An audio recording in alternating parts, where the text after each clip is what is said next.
Am I wrong for lying to family and friends about who's the infertile one between my wife and I? My wife, 32 female, and I, 32 male, have been married for 7 years, but we've been trying for a baby for the past 3.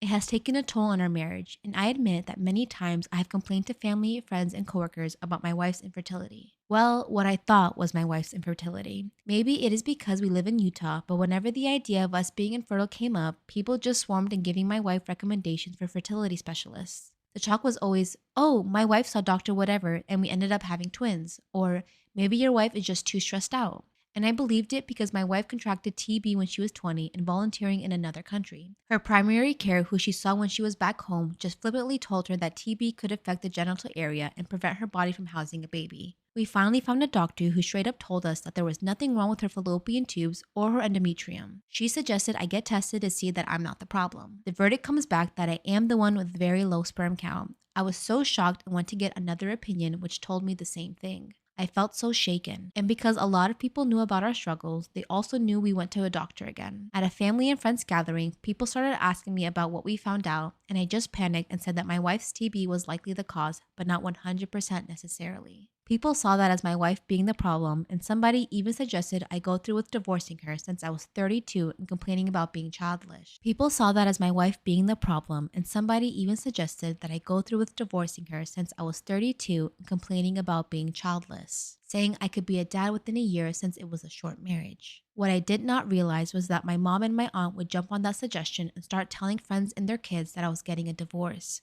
and that this was my wife's fault because she shouldn't have been so reckless when she was young. Wow! What was worse was some people thought it wasn't even TB, but a bacterial genital disease. This all got back to my wife through a friend, and she was furious. She said that she could not believe I'd been painting her as a problem when she wasn't even the problem, and that she was tired of the pitying or disapproving looks she was getting in our small town, and that I needed to set the record straight or at least tell everybody to shut up and that we are not divorcing. Am I the asshole here? I panicked and I felt like I didn't completely lie because TB could be exasperating our problem. But my mom really screwed things up by making it malicious. Now I'm in over my head and I feel really bad. I have to pay to print personal stuff at work. So do you, boss. Many years ago, I worked for an organization providing frontline customer service. It was a decent place to work, but our manager had lots of rules. One of the rules was that we could not do any personal printing with the printers at work. If we did, we were expected to pay 50 cents per page for black and white printing and $1 per page for color. I'm not sure who made this rule, but the manager was constantly reminding us. Our desks were not assigned, meaning any day you could be sitting at any desk depending on your assigned task for the day. One day I was interviewing for another job within the organization, but at another location. Prior to the interview, the manager of the other location asked me if I'd mind printing a copy of my resume and bringing it with me as their printers were down for the day. I said no problem and figured I'd print it at work since it was work related. I was sitting at a desk that did not have a printer at it. Closest printer was located between my manager's desk and an employee's desk, so I printed it and stood up to go get it. Before I go to the printer, my manager got there first. My print job went ahead of hers. When she saw what I had printed, she said, "Oh, this looks like to be a personal print job." I explained it wasn't, but she disagreed and said since it had nothing to do with our day-to-day work, I had to pay $2 for 4 black and white pages. I begrudgingly paid up. I asked her what had happened to the money, and she said she always put it in the Christmas party fund. All right.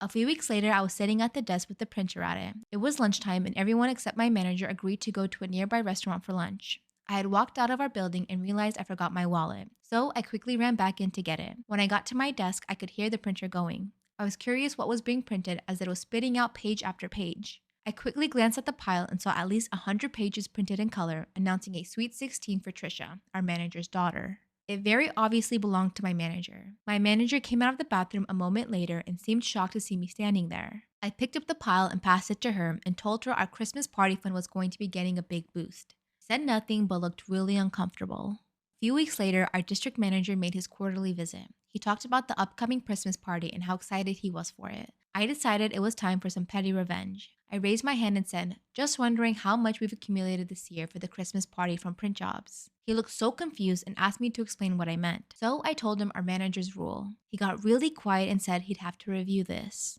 The next day, my manager sent an email saying that printing rule was something she was misinformed on and would be abolished immediately. Me, being the little shit disturber I am, hit reply all and asked what would happen to the already accumulated funds. Someone else said we should have a nice, healthy fund for a pizza lunch, and everyone agreed. The next day, I hear my manager ordering 10 pizzas for lunch. also used her own personal credit card to pay for it all. Do I think she was pocketing the printing money all along? Absolutely. But it was fun making her sweat and then having to spend nearly $300 the next day to make up for it. My wife broke my finger last night during a fight.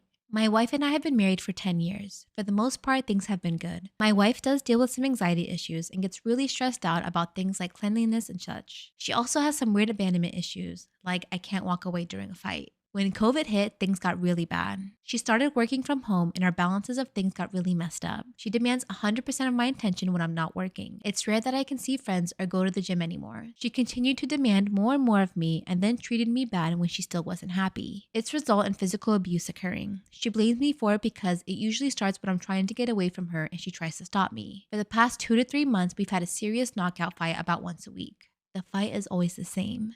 It usually goes like this. I do or say something that upsets her. Usually, I have no clue what I did. She then calls me an asshole. I get upset and ask for a break, which is how we've agreed to handle conflict. She refuses or violates the terms we've set.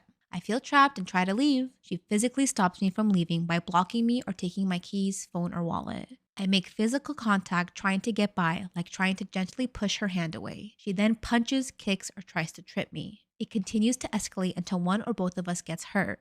A week ago, we were cleaning out our storage unit. We had an argument about how to get it done. I grabbed a tabletop saw and tried to move it. She purposefully kicked a toe in front of me and I almost fell onto the blade of the table saw. Last night, we had a stupid fight that stemmed from talking about a movie. She called me an asshole. I kept my cool and attempted to talk to her, but then she told me, "Why am I even married to you?" I left and went for a walk for an hour. I came back hoping that things would have calmed down, but she took my keys from me and then physically blocked me from leaving. She punched and kicked me again. I finally agreed to go to sleep. She came in 30 minutes later making demands that I fix the light. She kept turning the light on and off and pulling the pillow out from under me and pulling the blankets off me. We fought over a blanket. My finger got caught and she broke my finger. I haven't been to the hospital because I can't afford to miss work and I work with my hands. My wife is trying to pretend nothing happened. She's apologized, but she tells me I can't keep being a jerk and need to move on. I'm a good man and I don't deserve to be called an asshole for no reason and especially not hurt. I'm in fear for my own safety now and think I need to leave. I fear she will try to ruin my reputation and get me fired for a BS domestic violence accusation because she's threatened to do that before. Scared and feel powerless. What do I do?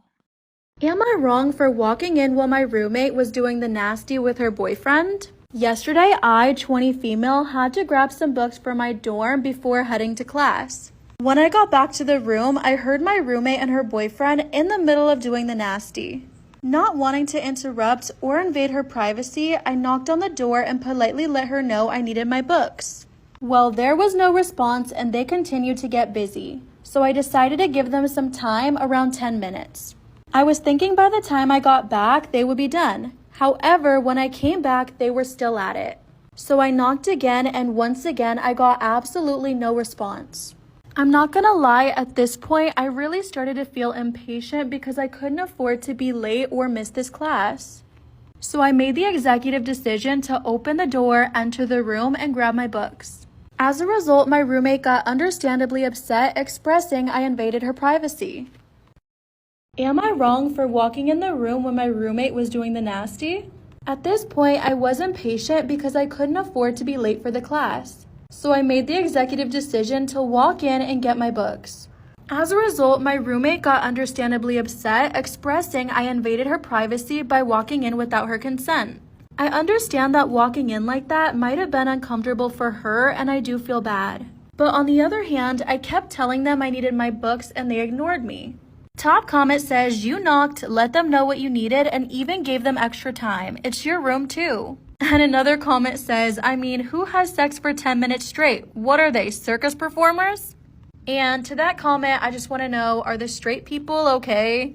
I'm just kidding, y'all, but yeah, other comments just say there's no reason for her to feel upset when at the end of the day, she really did give ample opportunity for them to stop. And in this case, I think I would definitely agree. Am I wrong for being a bridesmaid to a close friend at her wedding even though my girlfriend was asked not to come? A very close friend of mine since college got married recently, and she and I have been friends since freshman year of college. Since we work in the same field in the same city, we've remained pretty close, and let's just call her Tina. I started dating my girlfriend Alex a year and a half ago, and let's just say they do not get along. I can't pinpoint exactly why they don't. Alex always says that she doesn't like Tina, and Tina typically is just responding to Alex's energy.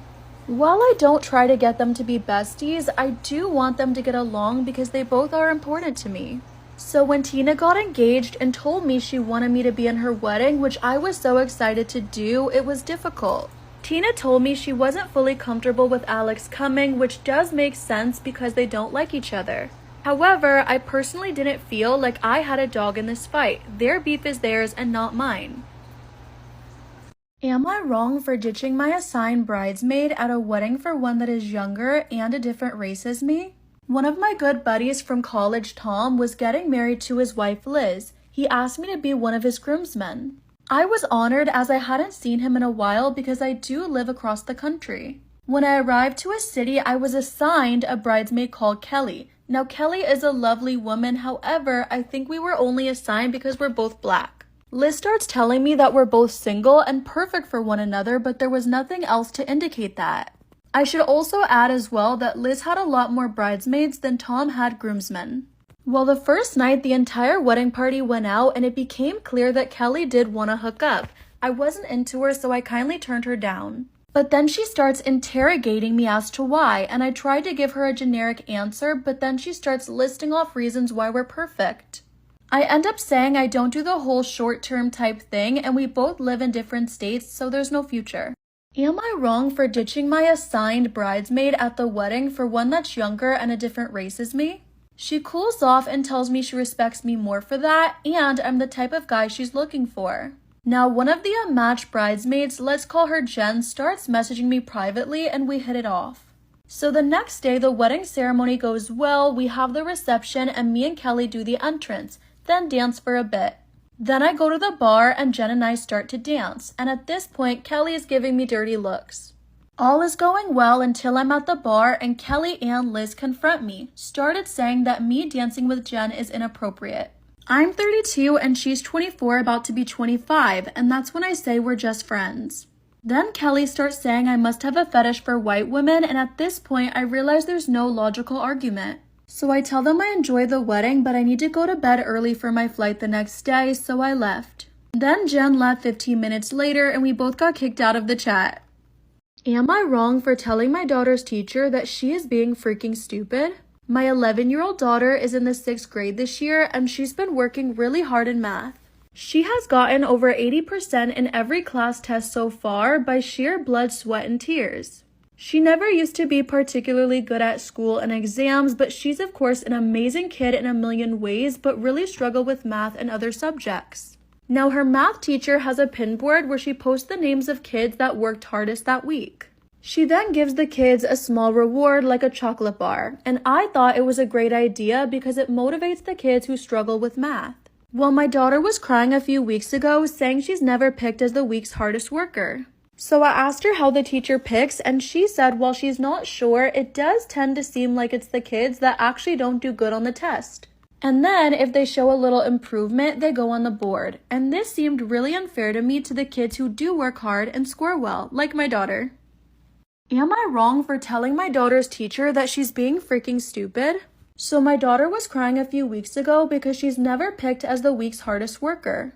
She told me that the teacher usually picks the kids that don't do great in tests, and if they show a little improvement, they go on the board. And this seemed really unfair to the kids who actually work hard and score well like my daughter. Yesterday, we had the first parent-teacher meeting of the year, and I brought it up to the math teacher. She basically said that my daughter only does well because she is naturally talented, so she wants to give the hard worker rewards to the kids who are actually working for every mark. I just blew up on her and yelled at her and called her, ooh, effing idiot. I said she has no idea how much my daughter studies, even though she's only in the 6th grade for F's sake. I also said it's really unfair to obviously favor the kids who don't get the good grades. I do feel guilty for making a scene, and also, is the teacher right? I might be biased because I'm not a teacher and my daughter's involved.